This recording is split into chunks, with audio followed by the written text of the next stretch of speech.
ঈদের ছুটি ৯ দিনের বদলে ১১ দিন করার দাবিতে ঢাকা ময়মনসিংহ মহাসড়ক অবরোধ করে বিক্ষোভ করেছে গাজীপুরের ইউটা পোশাক কারখানা শ্রমিকরা। সদর উপজেলার মণিপুর এলাকায় কারখানার সামনে মহাসড়কে অবস্থান নেয় শ্রমিকরা।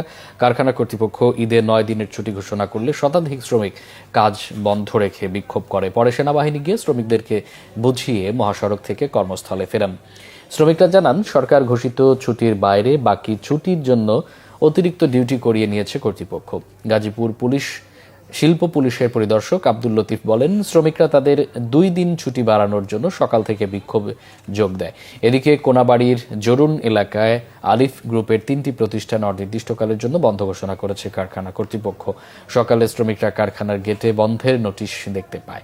শ্রমিকরা জানান, কয়েকদিন ধরেই বাৎসরিক ছুটির টাকা, ঈদ বোনাস ও চলতি মাসের অর্ধেক বেতনের দাবি জানিয়ে আসছিল তারা, কিন্তু কর্তৃপক্ষ কোনো সমাধান না দিয়ে কারখানা অনির্দিষ্টকালের জন্য বন্ধ ঘোষণা করেছে।